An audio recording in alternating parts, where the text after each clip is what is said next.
ہر قسم کی حمد و ثنا اللہ وحدہ لا شریک کے واسطے ہیں۔ درود و سلام نبی دو جہاں احمد مجتبی جناب محمد رسول اللہ صلی اللہ علیہ وسلم کی ذات بابرکات کے لیے ہے۔ مختصر حمد و صلات کے بعد معزز سامعین کرام، معززات سامعات، آپ احباب اس بات سے بخوبی واقف ہیں کہ آج امت مسلمہ بالعموم اور فلسطین کے غزہ کے مسلمان بالخصوص بہت ہی تکلیف اور پریشانی کے عالم سے گزر رہے ہیں، اور رسول اللہ صلی اللہ علیہ وسلم کا ارشاد ہے کہ المومن کالجسد الواحد، کہ سارے مومن ایک جسم کی مانند ہیں۔ اذا اشتکا منہ عضو تداعی له سائر الجسد بالسہر والحمى، اگر انسان کے جسم کے کسی حصے میں تکلیف ہو تو پورا جسم اس کی وجہ سے ڈسٹرب ہوتا ہے اور پورے جسم میں تکلیف اور بخار محسوس ہوتا ہے۔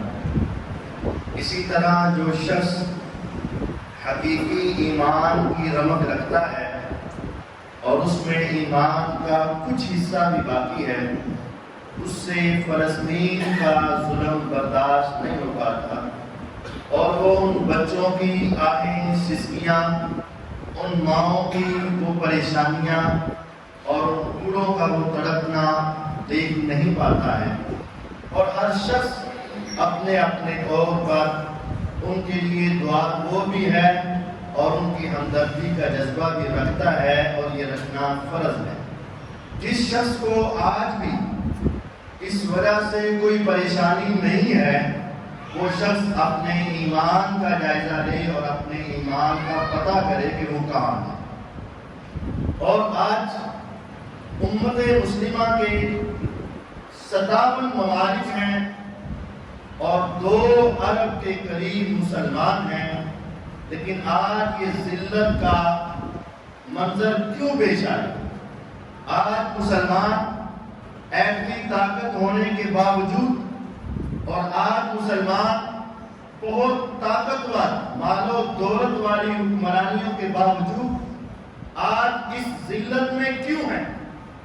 اس کی ایک مین وجہ یہ ہے، اذا تبایعتم بالعین واخذتم بالضرب ورضیتم بالضرب واخذتم اذناب البقر وترکتم الجہاد لسلط اللہ علیکم ذلا۔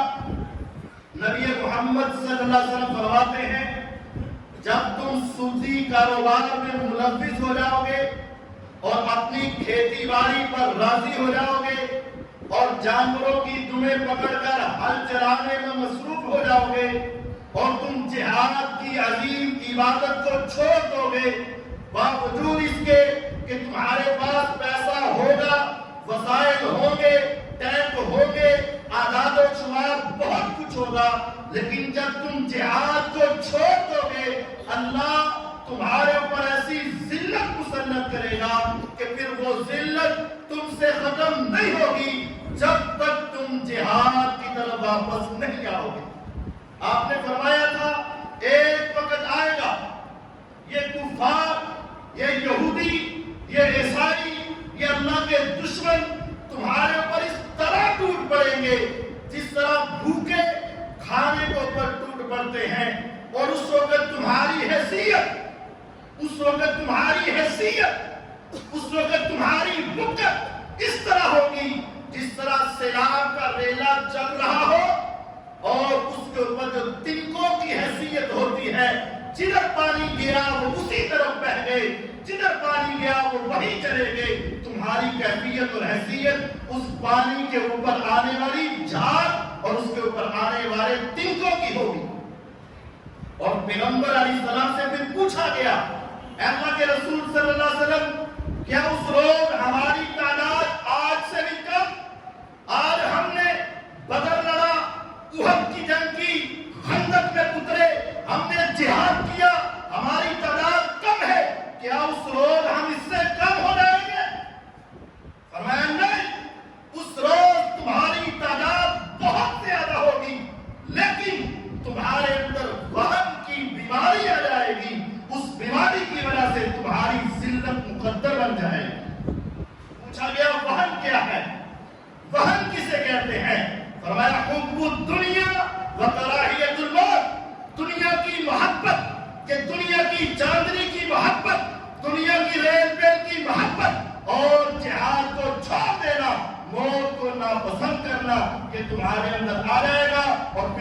یہ کیفیت بن جائے. اور آج مرنا پسند نہیں ہے. ہر ملک، ہر بادشاہ، ہر حکمران اور ہر فوج یہی کہہ رہی ہے ہم مر جائیں، اپنا آپ نہ دیکھیں، ہم دنیا میں نہ رہیں. ان سے ٹکر کون لے گا؟ ان کا مقابلہ کون کرے گا؟ ہمارے پاس ان کے مقابلے کی طاقت نہیں ہے. ہمارے پاس اسرائیل کے مقابلے کی طاقت نہیں ہے. ہمارے پاس امریکہ کے مقابلے کی طاقت نہیں. یہ سوچ ہے. لیکن اگر یہ مسلمان قرآن پڑھتے اور قرآن کو سچا مانتے، افسوس یہ ہے، ظلم یہ ہے کہ ہمارے حکمران قرآن اوپر سے دیکھ کر نہیں پڑھنا آتا. ہمارے جرنیل قرآن کے حافظ تو ہیں لیکن شاید ان کو قرآن کا ترجمہ نہیں آتا. اس وجہ سے، اور اگر آتا ہے تو پھر ان کا ایمان خراب ہے اور ان کا پورا قرآن پر یقین نہیں ہے. 5واں پارہ اللہ رب العزت فرماتے ہیں وَمَا لَكُمْ لَا تُقَاتِلُونَ فِي سَبِيلِ اللَّهِ وَالْمُسْتَضْعَفِينَ مِنَ الرِّجَالِ وَالنِّسَاءِ وَالْوِلْدَانِ الَّذِينَ يَقُولُونَ رَبَّنَا أَخْرِجْنَا مِنْ هَٰذِهِ الْقَرْيَةِ الظَّالِمِ أَهْلُهَا وَاجْعَل لَّنَا مِن لَّدُنكَ وَلِيًّا وَاجْعَل لَّنَا مِن لَّدُنكَ نَصِيرًا. ارے تمہیں کیا ہو گیا؟ تم اللہ کے راستے میں جہاد کیوں نہیں کرتے؟ قتال کیوں نہیں کرتے؟ والمستضعفین من الرجال، حالانکہ کمزور مرد، والنساء کمزور عورتیں، والولدان چھوٹے چھوٹے بچے، وہ رب سے یہ دعا کر رہے ہیں ربنا اخرجنا من هذه القرية الظالم اهلها، مولا اس بستی سے ہمیں بچا لے، یہاں کے رہنے والے بڑے ظالم ہیں. وَاجْعَل لَّنَا مِن لَّدُنكَ وَلِيًّا، اے اللہ کوئی ہمارا مددگار ہی بھیج دے، کوئی دوست بھیج دے. وَاجْعَل لَّنَا مِن لَّدُنكَ نَصِيرًا، اے اللہ ہماری مدد کرنے والا کوئی ایک تو ہو. الَّذِينَ آمَنُوا يُقَاتِلُونَ فِي سَبِيلِ اللَّهِ، اہل ایمان اللہ کے راستے میں جہاد کرتے ہیں. وَالَّذِينَ كَفَرُوا يُقَاتِلُونَ فِي سَبِيلِ الطَّاغُوتِ، کافر شیطان کے راستے میں لڑائی کرتے ہیں. ایمان والے اللہ کے راستے میں جہاد کرتے ہیں، کفار شیطان کے راستے میں جہاد کرتے ہیں. یہ اللہ تعالیٰ نے دو گروہ بنائے، لڑتے دونوں ہیں، مرتے دونوں ہیں، کٹتے دونوں ہیں، میدان میں دونوں اترتے ہیں. ایک گروہ ایسا ہے جو اللہ کی خاطر لڑتا ہے اور دوسرا گروہ ایسا ہے جو شیطان کی خاطر لڑتا ہے. اور اللہ تعالیٰ نے آگے کیا فرمایا فَقَاتِلُوا أَوْلِيَاءَ الشَّيْطَانِ ان کید الشیطان کان ضعیفا. اہل ایمان، اہل جنت، اے مسلمانوں، شیطان کے ساتھیوں سے لڑائی کرو. فقاتلوا اولیاء الشیطان، شیطان کے دوستوں سے لڑو. یا رب کیسے لڑے؟ ہمارے پاس طاقت نہیں، استطاعت نہیں، ہماری فوج کم ہے، ہمارے مظاہر کم ہے، ہمارے پاس طاقت کم ہے. رب فرماتے ہیں ان کید الشیطان کان ضعیفا، شیطان کی ساری تدبیریں اللہ ان کو کمزور کر کے دکھائے گا. یہ رب کا وعدہ ہے. وَكَانَ حَقًّا عَلَيْنَا نَصْرُ الْمُؤْمِنِينَ، ہمارے ذمہ ہے کہ ہم مومنوں کی مدد کریں گے. وَأَنْتُمُ الْأَعْلَوْنَ إِن كُنتُم مُؤْمِنِينَ، اگر تم پکے مومن ہو تو رب کا وعدہ ہے کامیابی تمہارا مقدر بنے گی. آج ہم مادی وسائل کو دیکھتے ہیں، ظاہری حالات کو دیکھتے ہیں، ظاہری صورت کو دیکھتے ہیں. وہ امریکہ ہے، بس یہ لفظ، صرف یہ لفظ ہی کافی ہے. وہ اسرائیل ہے، یہ لفظ ہی کافی ہے. کاش اہل ایمان کے دل میں یہ جملہ جو نماز کے شروع میں رکوع جاتے وقت، سجدے جاتے وقت، سجدے سے اٹھتے وقت کہا جاتا ہے اور بار بار یاد دلایا جاتا ہے اللہ اکبر، اللہ اکبر، اللہ اکبر، اللہ اکبر. یہ بات سمجھ آ رہا ہے کہ ہمارا رب سب سے بڑا ہے، جس کے کن کہنے سے ساری کائنات کا نظام بدل جاتا ہے. اگر تم پکے مومن ہو جاؤ، وہ رب کہتا ہے ان کید الشیطان کان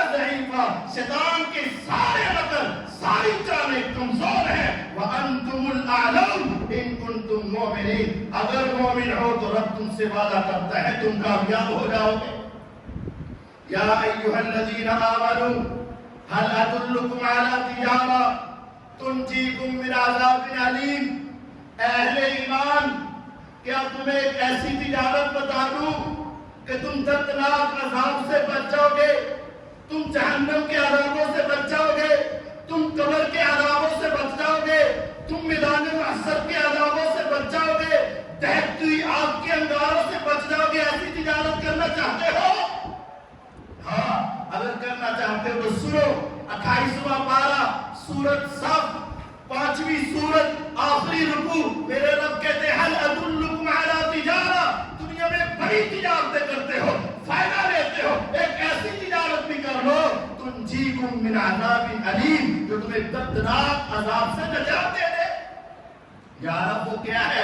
فرمایا تؤمنون باللہ وتجاہدون فی سبیل اللہ، اللہ پر ایمان لاؤ اور اس کے راستے میں جہاد کرو، اپنے مال کے ساتھ بھی جہاد کرو، اپنی جان کے ساتھ بھی جہاد کرو۔ میرا رب اس جہاد کی وجہ سے تمہاری زندگی کے سارے گناہ معاف کر دے گا۔ یغفر لکم ذنوبکم ویدخلکم جنات تجری من تحتها الانہار ومساکن طیبہ فی جنات عدن۔ ہاں میرا رب تمہیں ایسی جنتوں میں بھیجے گا، ہمیشہ کی جنتیں ہوں گی اور اس کے اندر پاکیزہ گھر ہوں گے، اور اللہ تمہاری زندگی کے سارے گناہ معاف کر دے گا۔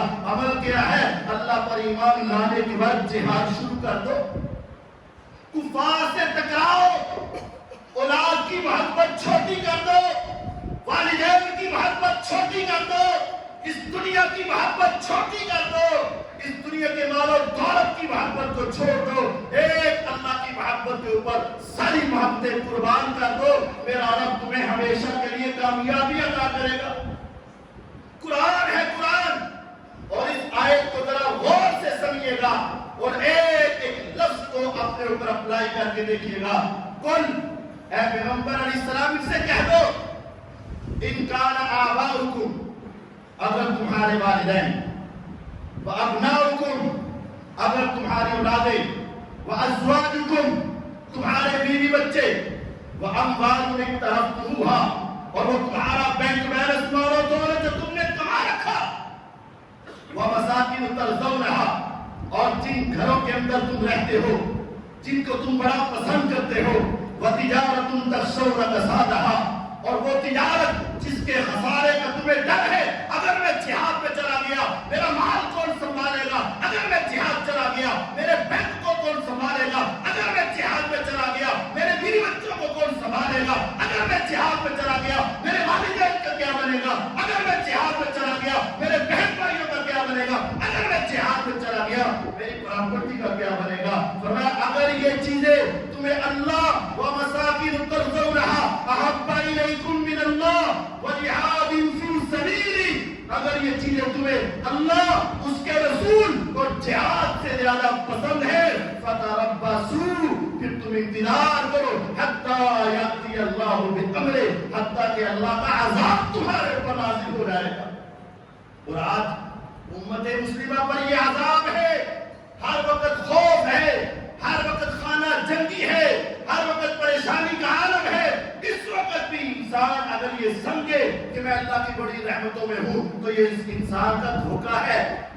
بہت بڑے جہاد کو چھوڑ کر آج امت مسلمہ یہ ذلت کا شکار ہے، اور جو افراد اس جہاد میں شریک ہو گئے، یقین جانو ظاہری طور پر دیکھنے میں ان بیچاروں پر بہت ظلم ہو رہا ہے اور ان کے ساتھ بڑا ستم ہو رہا ہے، وہ آہیں نہیں سنی جاتی، وہ سسکیاں نہیں سنی جاتی، لیکن جو اس عمل کو کر گزرے ہیں وہ دنیا میں سب سے زیادہ کامیاب ہو چکے ہیں۔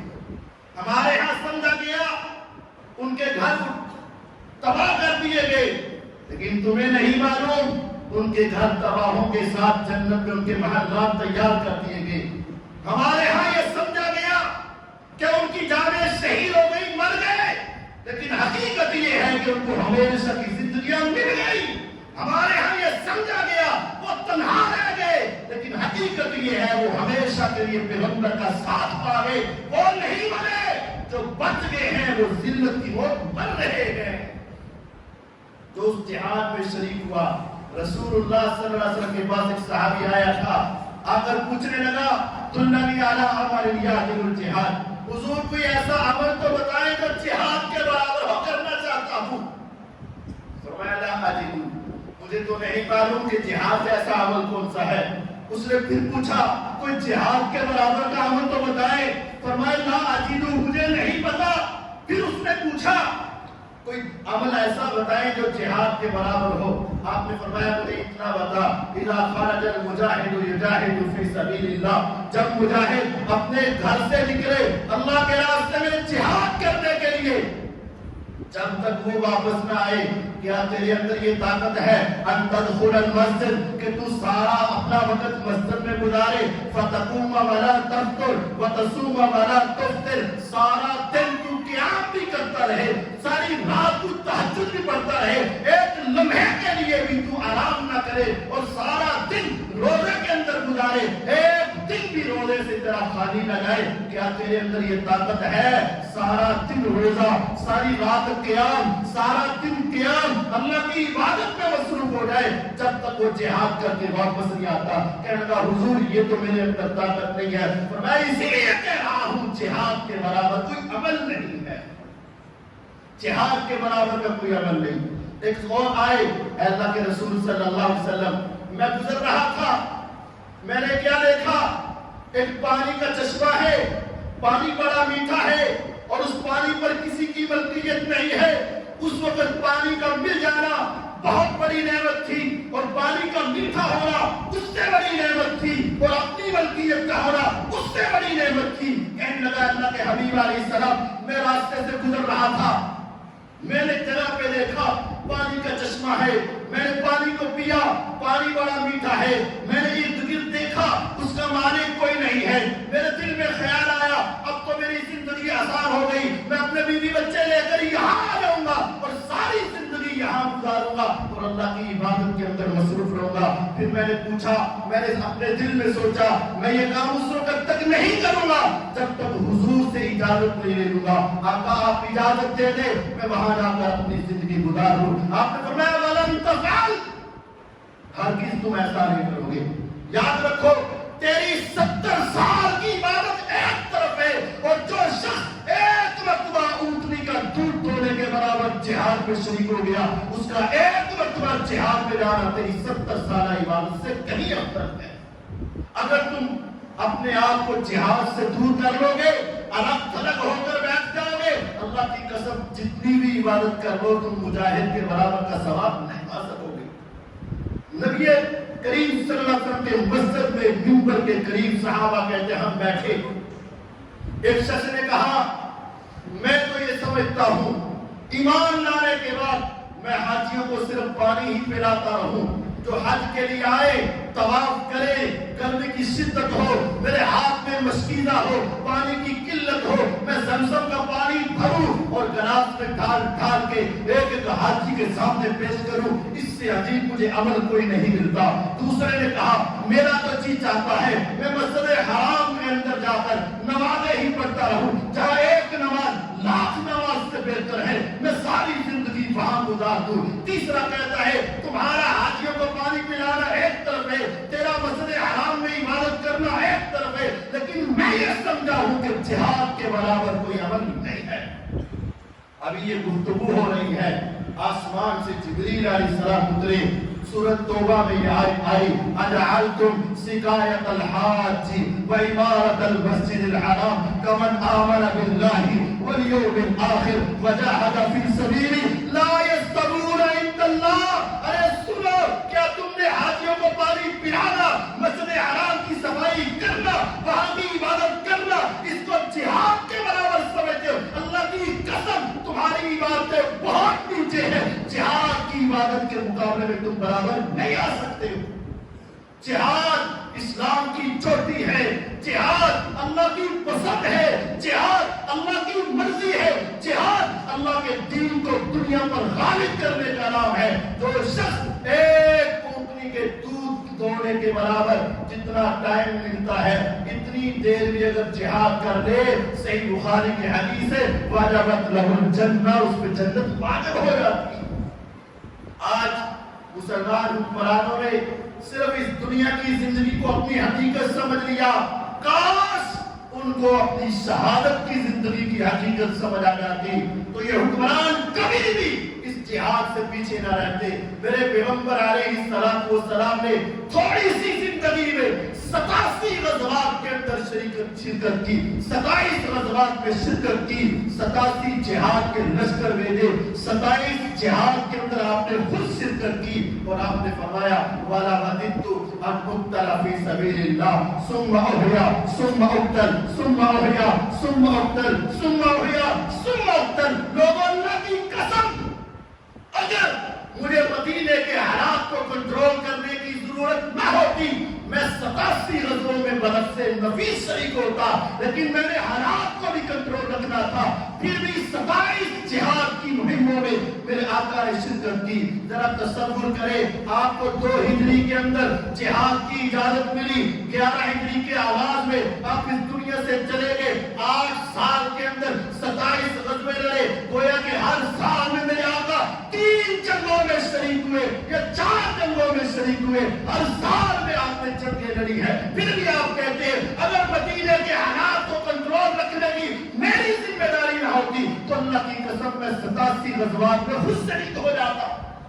اور پھر آپ نے کہا میرا جی چاہتا ہے میں اللہ کے راستے میں شہید ہو جاؤں، پھر میرا رب مجھے زندگی دے، پھر میں شہید ہو جاؤں، پھر میرا رب مجھے زندگی دے، پھر میں شہید ہو جاؤں۔ یہ تو اللہ کی مرضی ہے کہ شہادت دیتا ہے کہ نہیں دیتا، لیکن میں محمد صلی اللہ علیہ وسلم کا دل شہادت کے لیے تڑپ رہا ہے۔ میرے پیغمبر علیہ السلام نے شہید کے جو فضائل بیان کیے اور جو قرآن میں آیا ہے، سورۃ آل عمران کو ذرا اپنے گھروں میں جا کر پڑھ لینا، 4 پارہ، اور جہاں اس کا نصف ہے، آدھا ہے، وہاں سے جا کر پڑھنا وَلَا تَحْسَبَنَّ الَّذِينَ قُتِلُوا فِي سَبِيلِ اللَّهِ أَمْوَاتًا بَلْ أَحْيَاءٌ عِندَ رَبِّهِمْ يُرْزَقُونَ۔ آج فلسطین میں جو شہید ہو گئے، اللہ کی قسم و کامیاب ہو گئے، جو اللہ کے راستے میں شہید کر دیے جائے ان کو مردہ نہ سمجھنا، ان کو فوت شدہ نہ سمجھنا۔ آج دنیا کا کفن نہیں ملا ان کو، دنیا کی قبریں نہیں ملی ان کو، دنیا میں ان کے جسم نہیں ملتے، چیتڑے اکھاڑ دیے جاتے ہیں، پوٹیاں اتار دی جاتی ہیں، ٹکڑے کر دیے جاتے ہیں، لیکن اللہ کی قسم، اللہ کا وعدہ سچا ہے۔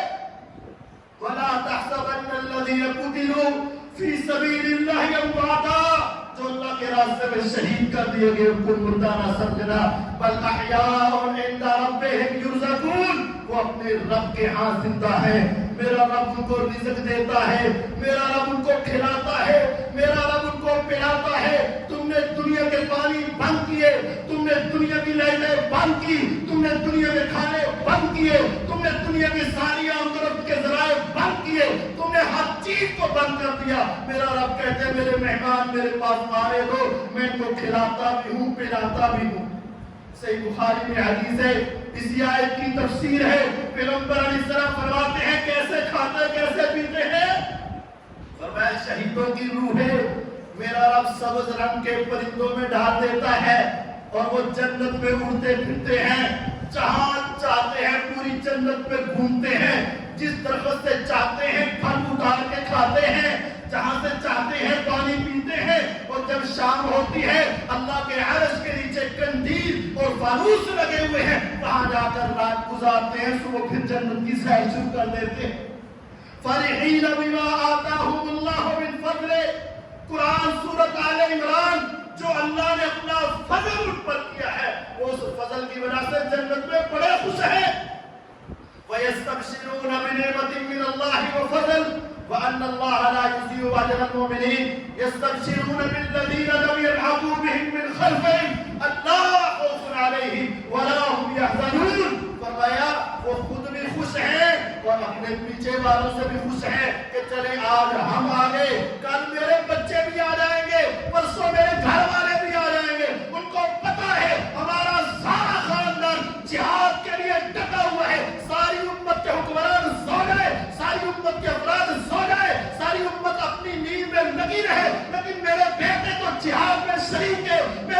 تو جہاد میں شریک ہے، وہ تو ایک انچ بھی پیچھے ہٹنے والے نہیں ہے، وہ اپنی استقامت کے پہاڑ پہ قائم ہے۔ یستبشرون بالذین لم یلحقوا بہم من خلفہم، جو ابھی نہیں پہنچے وہ ان کے آنے کے انتظار میں ہے، اور وہ کہتے ہیں جلدی آ جاؤ، تمہیں کیا معلوم کہ اس زندگی کی کیا لطف پہنچے ہیں۔ یستبشرون، وہ بڑے خوش ہیں، بڑی نعمتوں میں ہیں۔ رسول اللہ صلی اللہ علیہ وسلم نے فرمایا آج تمہیں نظر آتا ہے یتیم بچے، ان کے جسم پہ زخم ہے، چھوٹے چھوٹے بچے ان کے چہروں پہ زخم ہے، ان کی ہڈیاں ٹوٹی ہیں، ٹانگیں اکھاڑ دی گئی ہیں، اتار دی گئی ہیں، تمہیں بہت ذرا تکلیف محسوس ہوتی ہے، ہونی چاہیے، لیکن یاد رکھنا لا یکلم احد فی سبیل اللہ، جس کو اللہ کے راستے میں زخم لگا یہ تو وقت کے ساتھ درست ہو ہی جائے گا، یہ اپنے رب کے پاس پہنچ ہی جائے گا، لیکن یاد رکھنا جاء یوم القیامہ اللون لون الدم والریح ریح المسک، روز قیامت آئے گا، زخم اسی طرح تازہ ہوگا اور خون بہنا ہوگا، دیکھنے میں خون ہوگا اور اس کے خون سے کستوری کی مہک آ رہی ہوگی، اور میرا رب پوچھے گا اے بندے بتا تمہیں یہ زخم کیوں لگا؟ کہے گا مولا اس ظالم سے پوچھ لے، اس نے صرف تیری توحید کی خاطر مجھے یہ زخمی کیا۔ آج امت مسلمہ اگر جہاد کے لیے واپس آ جائے، یقین جانیے وہاں مرنا بھی سعادت ہے، وہاں زندہ رہنا بھی سعادت ہے۔ جس نے تھوڑی دیر کے لیے جہاد کر لیا، جنت واجب ہو گئی، زخمی ہوا، روزے قیامت رب کے سامنے اس زخم سے آئے گا اور میرا رب دشمنوں سے پوچھے گا، اور اگر شہید ہو گیا اس کی تو عظمت کے کیا کہنے، للشہید عند اللہ ست خصال، شہید کو اللہ 6 انعام فوراً دے دیتا ہے۔ ابھی جان نکلی، ابھی روح پرواز ہوئی، ابھی بم بلاسٹ ہوا، ابھی میزائل بجا، ابھی دھماکہ ہوا، اس کی جان نکل گئی، 6 انعام اللہ ان کو عطا کرتے ہیں۔ پہلا انعام یغفر لہ فی اول دفعہ، میرے اللہ پہلے ہی مرحلے میں اس کی زندگی کے سارے گناہ معاف کر دیتے ہیں۔ دوسرا انعام وَيُرَى مَقْعَدَهُ مِنَ الْجَنَّةِ، ادھر سے آنکھیں بند ہو رہی ہے، ادھر سے جسم الگ الگ ہو رہا ہے، لیکن میرا رب ہے وہ اپنی قدرت سے اس کو جنت کا اس کا محل دکھا دیتے ہیں۔ بندے تیری دنیا ختم ہوئی، تیری جنت کا یہ محل تیرا انتظار کر رہا ہے۔ میں نے دیکھا، تم نے بھی دیکھا ہوگا، کچھ زخمی ایسے تھے کہ جن کی موت کا وقت قریب تھا اور ان کے چہروں پہ مسکراہٹ تھی۔ میں تو یوں ہی سمجھتا ہوں کہ فرشتے ان کے پاس پہنچ چکے ہوں گے اور میرا رب اس کو جنت کے محلات دکھا رہا ہوگا۔ یغفر لہ فی اول دفعہ، ابھی موت آئے گی تو فوراً اس کے ساری زندگی کے گناہ معاف۔ دوسرا انعام یہ ملتا ہے کہ اس کو اللہ جنت کا محل دکھا دیتے ہیں۔ وَيُؤْمَنُ مِنْ عَذَابِ الْقَبْرِ وَيُجَارُ مِنْ عَذَابِ الْقَبْرِ، میرا رب اس کی شہادت کے بدلے میں اس کو عذاب قبر سے محفوظ کر لیتے ہیں۔ چوتھا، جب ساری دنیا اپنی قبروں سے نکلیں گے اس وقت گھبراہٹ کا عالم ہوگا۔ یوم یفر المرء من اخیہ وامہ وابیہ وصاحبتہ وبنیہ، کوئی کسی کے کام نہیں آئے گا۔ آج قبر بناتے ہو، والد کے قدموں میں، ماں کے پہلو میں، بیٹی اور بیٹے کو قریب قریب کر دفناتے ہو کہ یہ ہمارا خاندان ہے۔ اللہ کی قسم جب قبروں سے اٹھیں گے، نہ ماں ماں بنے گی، نہ باپ باپ بنے گا، نہ بیٹا بیٹا بنے گا، کوئی کسی کا ساتھ نہیں دے گا، ہر ایک کو نفسہ نفسی کا عالم ہوگا۔ لیکن فرمایا جو اللہ کے راستے میں شہید ہوا قبر سے اٹھے گا اس کو کسی قسم کی کوئی گھبراہٹ نہیں ہوگی۔ وَيُؤْمَنُ مِنَ الْفَزَعِ الْأَكْبَرِ، وہ بڑی گھبراہٹ سے امن میں ہوگا، اس کو ٹینشن کوئی نہیں ہوگی۔ جو شہید ہو گیا اور اس کو چوتھا انعام یہ ملے گا، پہلا انعام اس کے گناہ معاف، دوسرا انعام اس کو عذاب قبر سے نجات، تیسرا انعام اس کو جنت کا محل دکھا دیا جائے گا، چوتھا انعام وہ گھبراہٹ سے محفوظ ہو جائے گا، پانچواں انعام یہ ملے گا وَيُسَوَّتُهُ مِن سِنْتَيْنِ وَسَبْعِينَ مِنَ الْحُورِ الْعِينِ، میرا رب 72 حورِ عین کے ساتھ جنت میں اس کی شادی کر دیں گے. اور چھٹا انعام جو سب سے بڑا انعام ہے، سب سے بڑا انعام ہے، سب سے بڑا انعام ہے، اس کے لیے سب سے بڑا انعام یہ ہے وَيُشَفَّعُ فِي 70 مِنْ أَقَارِبِهِ. میرے رب کہیں گے بندے تو نے اپنی جان میرے راستے میں شہید کروائی، تیری اولاد پیچھے روئی، تیرے بچے پیچھے روئے، تیری بیوی پیچھے روئی، تیرے والدین اکیلے رہے، ان کو دکھ پہنچا، درد پہنچا. آج تیرے سامنے ہے 70 رشتہ داروں پر جن پر ان کے گناہوں کی وجہ سے اگر عذاب آ رہا ہے، تو بس اشارہ کرتا جا، میرا رب 70 بندوں کو جہنم سے نکال کر جنت میں بھیج. 70 افراد. ایک خاندان کے کتنے ہوتے ہیں؟ والدین ہیں، بہن بھائی ہیں، اولاد ہے، ان کی اولاد ہے، چچا تایا ہے. آپ اپنے قریبی سارے گن لے، 70 مشکل سے بنتے ہیں. فرمایا اللہ اسے کہیں گے بندے تو نے اپنے آپ کو اللہ کے راستے میں شہید کروایا، آج آجا میرا رب تمہیں یہ انعام دے گا. 70 اپنے اہل خانہ کو نکال لے، اللہ تیرے 70 رشتہ داروں کو جہنم سے آزاد کر دے گا.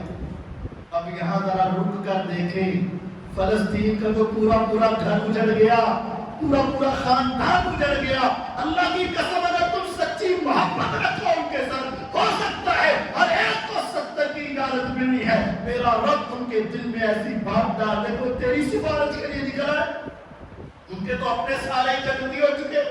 اور ایک حدیث میں ایک اور انعام ہے، فرمایا وَيُوزَوْ عَلَىٰ رَاسِهِ تَاجُ الْوَقَارِ الْيَاقُوتَةُ مِنْهَا خَيْرٌ مِنَ الدُّنْيَا وَمَا فِيهَا. میرا رب اس کو شہادت کی وجہ سے، آج دنیا کی ڈگریوں کی وجہ سے ان کو کچھ نہ کچھ انعام ملتا ہے. میرا رب اس کے سر پر تاج وقار رکھے گا. یہ وہی ہے جس نے اپنی زندگی میرے راستے میں کٹوا دی، آج اس کے سر پہ تاج الوقار ہوگا. اس تاج کے اوپر لگے ہوئے نگینے ہوں گے، اس کا ایک موتی پوری دنیا سے زیادہ قیمتی ہوگا. میرا رب پھر ان کو ایک لباس پہنائے گا جو اللہ کے راستے میں شہید ہوا. وَيُلْبَسُ حُلَّتَانِ مِنَ الْجَنَّةِ. اللہ اس کو جنت کے لباس پہنا کر یہ روز قیامت انعام دے گے کہ بندے تو نے شہادت کی موت لی تھی، اللہ تیرے اوپر راضی ہوا. آج مسلمان اگر جہاد کے لیے نکل آئے، یہ عمل سب سے عظیم عمل ہے. آج مسلمان اگر شہادت کے لیے نکل آئے، یہ عمل سب سے عظیم عمل ہے. لیکن آج اب سوچنے کی بات ہے ہم کیا کر سکتے ہیں. جی تو میرا بھی چاہتا ہے کہ شہید ہو جاؤں، جی تو آپ کا بھی چاہتا ہے ان کی مدد کے لیے نکلے، لیکن ہم مجبور ہیں. میں جانا چاہتا ہوں، بارڈر سے نہیں جا سکتا. میں چلا بھی جاؤں تو میرے پاس اسلحہ نہیں ہے، میں کچھ نہیں کر سکتا. 16 لاکھ کی آبادی تو وہاں اب بھی موجود ہے، لیکن وہ بھی بیچارے نہتے ہیں، خالی ہاتھ ہیں. اصل تو یہ حکمرانوں کا کام ہے جن کے پاس ہمارے سارے اثاثے ہیں، جن کے پاس ہمارے سارے ٹیکس جاتے ہیں، جو ہم سے جزیہ لیتے ہیں، ٹیکس کے نام پر جزیے کا طریقہ اپنایا ہے. اصل تو حکمرانی ہماری فوج کی ہے، ہمارے جرنیلوں کی ہے، ہمارے حکمرانوں کی ہے. جس فوج کو ہم پالتے ہیں، جس فوج کا خرچہ ہم اٹھاتے ہیں، جس کو پیسے ہم دیتے ہیں، جس کی ساری تنخواہیں ہم دیتے ہیں. آج تو اصل حکمرانوں کی یہ عادت، اصل حکمرانوں کی ذمہ داری ہے کہ وہ جہاد کرے اور ہمیں بلائے. ہم مجاہد فورس ہیں، ہم مجاہد بن کر جائیں گے، ہمیں اجازت دیں یا ہمیں ساتھ لے کر چلے. لیکن اسلحہ تو ان کے پاس ہے، حالات کنٹرول تو یہی کر سکتے ہیں. اصل حکمرانوں کی ذمہ داری ہے، لیکن ہم بھی اس سے خالی نہیں ہیں. ہم اپنی آواز پہنچائیں. اپنے جو بھی تمہارے لیڈر ہیں، جب ان کے حق میں کوئی بات اٹھانی ہوتی ہے، چاہے پی ٹی آئی ہو، چاہے نواز شریف ہو، چاہے کوئی ہو، اس کے لیے تم ہر محاذ پر اٹھتے ہو، اس کے لیے تم ہر جگہ پر اٹھتے ہو، جلسے بھی کرتے ہو، ریلیاں بھی نکالتے ہو، ان کے لیے سارے پیسے بھی لگاتے ہو. آج پہلی ذمہ داری یہ ہے، جہاں جہاں تم آواز پہنچا سکتے ہو، جہاد کے لیے اٹھ کھڑے ہو جاؤ، جہاد کی آواز اٹھاؤ، اپنے آپ کو پیش کرو، اپنی اولادوں میں یہ بات رکھو کہ ہمارا مال، ہماری جان، ہمارا خون ایک اللہ کے نام پر اگر قربان ہو جائے تو اس سے قیمتی چیز کوئی نہیں. اپنے آپ کو تیار کرو, آواز اٹھاؤ, سوشل میڈیا پہ آواز اٹھاؤ, جہاں جہاں ممکن ہے آواز اٹھاؤ. دوسرا کام یہ ہے, اگر مالی اعتبار سے تم ان کا تعاون کر سکتے ہو تو ان کا تعاون کرو. جہاد جہاں جان کے ساتھ جہاد ہے وہاں مال کے ساتھ بھی جہاد ہے. اگر تم ان کا تعاون کر سکتے ہو تو ان کا تعاون کرو. تیسرا یہ ہے, اگر تم نہیں بھی تعاون کر سکتے, نہیں بھی آواز اٹھا سکتے, تو کم از کم ان کی مصنوعات کا بائیکاٹ تو کرو. بڑے افسوس سے کہہ رہا ہوں, کئی گھروں میں دعوت کھانے کا موقع ملتا ہے, کئی شادیوں میں جانے کا موقع ملتا ہے, یہاں کے نمازی, پہلی صفوں کے نمازی, لیکن ان کے گھر میں آج بھی کوک چل رہی ہے, آج بھی پیپسی چل رہی ہے, آج بھی وہ کھانے چل رہے ہیں. کیا ابھی بھی تمہاری غیرت کام نہیں کرتی؟ یہ سوچا جاتا ہے ارے میرے رکنے سے کیا فرق پڑے گا, تیرے رکنے سے فرق پڑے نہ پڑے, لیکن تیرے نامہ اعمال میں وہ گندگی تو نہ لکھی ہو, تیرے نامہ اعمال میں اس کا حصہ تو نہ لکھا ہو. سوچو, مجھے اس پانی کی کوئی ضرورت نہیں, اس بوتل کی کوئی ضرورت نہیں جس کی وجہ سے میرے مسلمان کا خون بہے, اس پانی کی مجھے کوئی ضرورت نہیں. لیکن ہمارے گھروں میں آج بھی ایسے چل رہا ہے, ہمارے گھروں میں آج بھی وہ چل رہی ہے ساری اٹوافینا. کیوں چل رہی ہے تیرے گھر میں؟ تمہیں غیرت نہیں ہے کیا؟ تمہیں ابھی بھی ان بچوں کا بہتا ہوا خون دیکھ کر تیرا خون نہیں کھولتا؟ جہاد تو تم نہیں کر سکتے, ایٹم بم تو تیرے پاس نہیں ہے, کم از کم عقل بھی تیرے پاس نہیں ہے, شعور بھی تیرے پاس نہیں ہے. اپنے گھروں سے وہ اسرائیلی مصنوعات کا بائیکاٹ کرو. ہمیں اس پانی کی کوئی ضرورت نہیں, ہمیں اس بوتل کی کوئی ضرورت نہیں جس سے مسلمان کا خون بہے. ہمیں اس بوٹی کی کوئی ضرورت نہیں, نہ میکڈونلڈ کی, نہ KFC کی, اس بوٹی کی کوئی ضرورت نہیں جس سے میرے مسلمان بچوں کی بوٹیاں اٹھا دی جائے. اور مجھے اس آئس کریم کی کوئی ضرورت نہیں جس سے میرے مسلمان بھائیوں کے جسم ٹھنڈے کر دیے جائیں. مجھے اس چیزوں کی کوئی ضرورت نہیں ہے, تیری ذمہ داری ہے. اور میں نے پہلے بھی آپ کو بتایا, رسول اللہ صلی اللہ علیہ وسلم نے فرمایا, چھپکلی ہے جو تمہاری دیواروں پر چلتی ہے, چھپکلی کو اتنا زور سے مارو کہ پہلی ضرب میں مر جائے, اس کو دوسری ضرب نہ ملے. اتنی زور سے مارو کہ پہلے ہی نشانے میں قتل ہو جائے, تمہیں 100 نیکیاں ملے گی. اگر 2 مرتبہ مارو گے, 2 ضربوں سے مری, ہلکی مار ماری تم نے, تمہاری نیکیاں کم ہو جائیں گی. 3 مرتبہ میں مارا تم نے, نیکیاں اور کم ہو جائیں گی. پوچھنے والے صحابہ پوچھتے ہیں, اللہ کے رسول صلی اللہ علیہ وسلم اتنا غصہ کیوں, اتنی زور سے مارنے میں ثواب زیادہ کیوں؟ فرمایا یہ وہی چھپکلی ہے جس نے ابراہیم علیہ السلام پہ لگائی گئی نمرود کی آگ کو پھونکے مار کے زیادہ کرنا چاہ رہی تھی. کیا اس کی پھونک سے آگ زیادہ ہو جانی تھی؟ نہیں, اس چھپکلی کی پھونک سے آگ کیا بڑھے گی. لیکن اس بدبخت نے اپنا حصہ گناہ میں ڈال کر قیامت تک کے لیے اپنے آپ کو ذلیل کروا لیا. کیا تم ایک بوتل سے پیچھے رہ کر مسلمانوں کے حق میں اور ان کے خلاف اپنا حصہ نہیں ڈال سکتے؟ اس چھپکلی کی پھونک سے آگ بڑھے نہ بڑھے, لیکن اس کے نظریے سے وہ ذلیل ہو گئی. تیرے بائیکاٹ سے نقصان ہو نہ ہو, تیرے اس بائیکاٹ کے نظریے سے تیرا ایمان مضبوط ہو جائے گا. بیٹھے ہو تم دعوتوں میں, آگے سامنے پانی پیاسے رہ لو, آگے سامنے کھانا بھوکے رہ لو, اور اس کو بتاؤ اور اس کی غیرت کو جگاؤ کہ ہمیں اس پانی کی ضرورت نہیں, بتاؤ ہمیں اس بوتل کی ضرورت نہیں, بتاؤ. بلکہ یہاں تک ہے جو دکاندار ابھی بھی ان کی مصنوعات کا بائیکاٹ نہیں کرتے, تو اس دکان کا بائیکاٹ کرو, اس دکان کا بائیکاٹ کرو جن کو ابھی تک یہ غیرت نہیں ہے کہ صرف دنیا کا پیسہ کمانے کے لیے ہر قسم کی مصنوعات رکھی ہیں. ابھی بھی غیرت نہیں ہے, ابھی بھی یہاں تک جہاد نہیں ہے. اس دکان کا بائیکاٹ کرو تاکہ اسے پتا چلے کہ مسلمان میں جتنی غیرت ہے, جتنا کچھ کر سکتا ہے وہ تو کر رہا ہے. اور آخری بات ہے, اپنے دل میں ان کی محبت رکھو, اللہ سے توفیق مانگو, جہاد کے لیے تیار ہو جاؤ, سچا ارادہ شہادت کا بنا لو.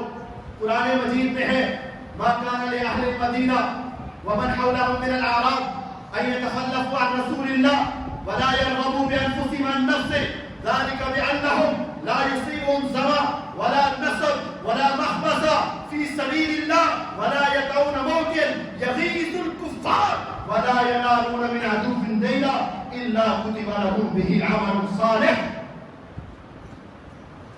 نبی پاک صلی اللہ علیہ وسلم کی زندگی کا سب سے مشکل غزوہ جہاد غزوہ تبوک تھا۔ بہت سارے صحابہ گئے لیکن کچھ نہ جا سکے، بیماری کی وجہ سے، معذوری کی وجہ سے، سواری نہ ہونے کی وجہ سے، مجبور تھے، نہیں جا سکے۔ لیکن قرآن کہتا ہے ان کے دل میں تڑپ پڑی تھی۔ گرمی کا موسم تھا، دوپہر کے وقت 6 بندے ایک اونٹ پر تھے، 2 سوار ہوتے، 4 پیدل چلتے۔ اتنا لمبا سفر، 25 دن پیدل چلنا پڑا ان کو۔ اتنا لمبا سفر کر کے جہاد کر کے واپس آئے، 50 دن لگے آنے اور جانے میں۔ فرمایا جتنا ثواب ان جہاد والوں کو مل گیا جو مجبور تھے، جا نہیں سکے، دل تڑپتا تھا، پیچھے سے دعائیں کرتے تھے، قرآن کہتا ہے اللہ نے ان کے اس سوچ کی وجہ سے گھروں میں جہاد کے برابر ثواب دی۔ بولا تو گواہ ہے، ہم جانا چاہتے ہیں، ہم مجبور ہیں، ہم وہاں جا کر ان کی مدد کرنا چاہتے ہیں لیکن مجبور ہیں، ہم شہید ہونا چاہتے ہیں لیکن مجبور ہیں، مولا یا راستے بنا دے یا ہماری اس مجبوری کے باوجود ہمیں معاف کر دے اور ہمیں ان کے ساتھ ملا دے، جہاں وہ پہنچ جائے ہمیں ان کا ساتھ عطا فرما دے۔ یہ سچا ارادہ، سچی سوچ رکھو، اور اگر زبان پر فلسطین فلسطین اور منہ میں تیرے برگر وہی میکڈونلڈ کا ہو تو پھر ایسے ایمان کا خطرہ ہے۔ اور اپنے ایمان کو ذرا دوبارہ چیک کرو کہ وہ کہاں چلا گیا ہے، اور غیرت کو بھی دوبارہ چیک کرو کہاں چلی گئی ہے۔ اللہ مجھے اور آپ کو جہاد کا سچا جذبہ، شہادت کا سچا جذبہ عطا فرمائے، مسلمانوں کی سچی ہمدردی عطا فرمائے، اور جو ہم کر سکتے ہیں وہ کام کرنے کی توفیق عطا فرمائے۔ وآخر دعوانا الحمدللہ رب العالمین۔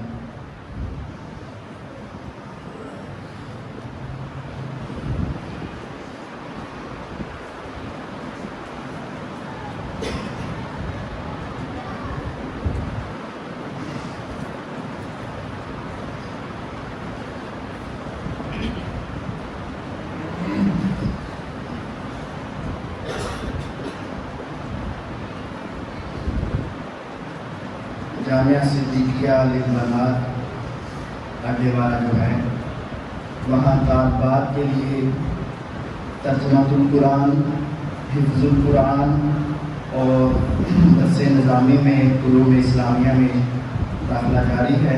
مائیں بہنیں بیٹیاں قرآن کا ترجمہ پڑھنا چاہتی ہیں، قرآن حفظ کرنا چاہتی ہیں یا تفاسیر اور احادیث پڑھنا چاہتی ہیں تو وہاں داخلہ جاری ہے، وہاں شرکت فرمائیں اور دین پڑھیں اور اپنے بچوں کو پڑھائیں۔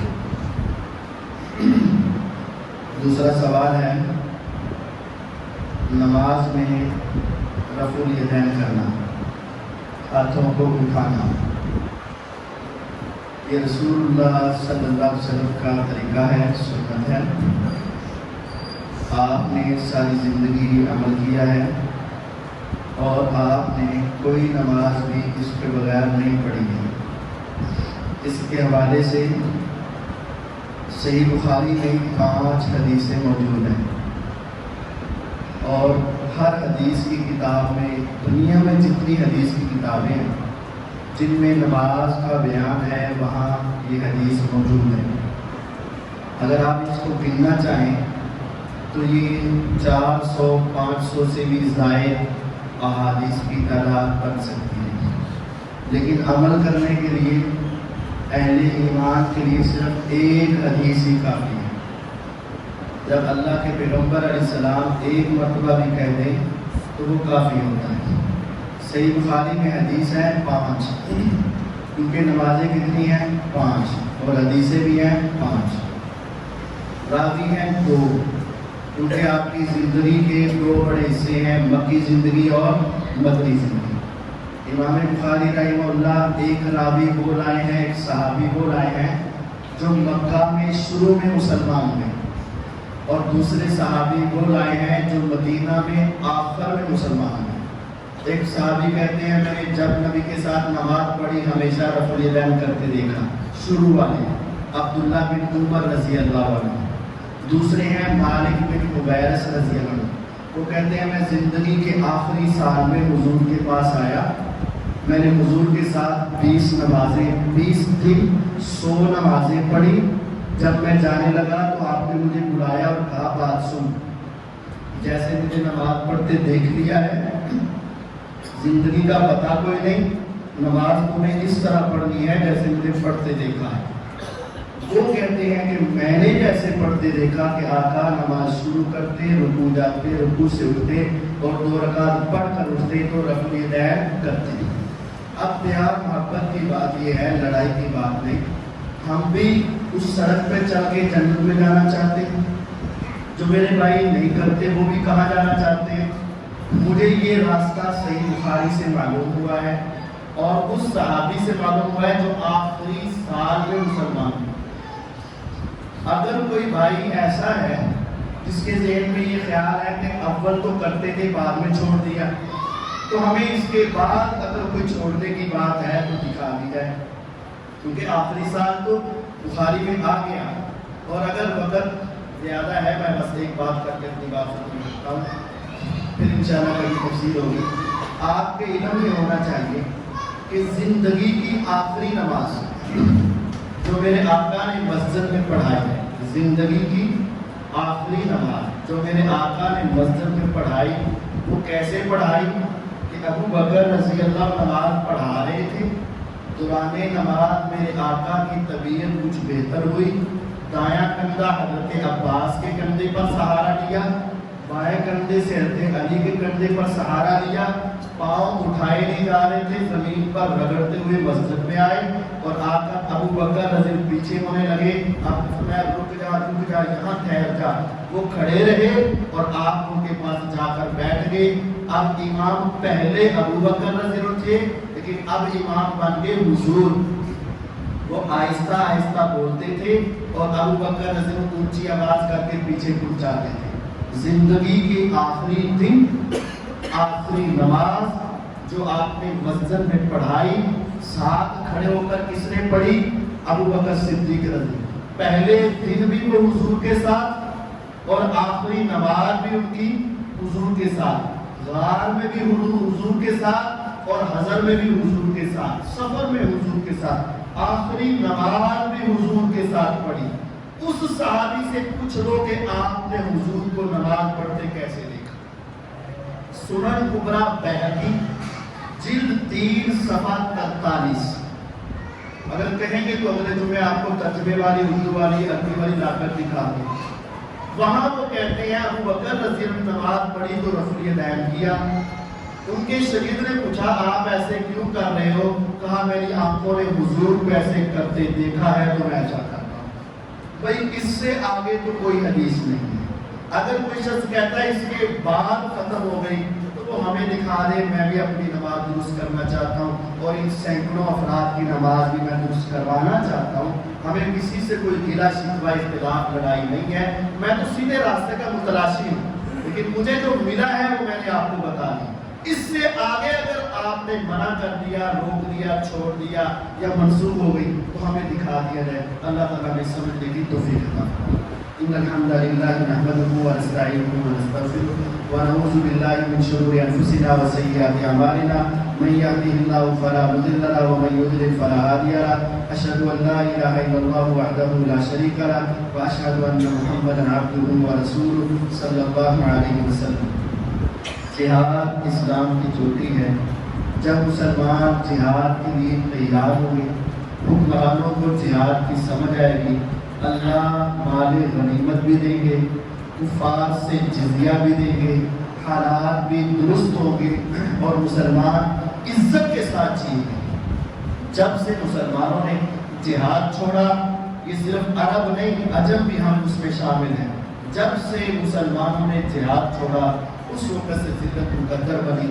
خود بھی جہاد کے لیے تیار ہوں، اولاد کو جہاد کا درس دیں، دنیا کو جہاد کے بارے میں کھڑا کریں، جتنا کر سکتے ہیں کریں۔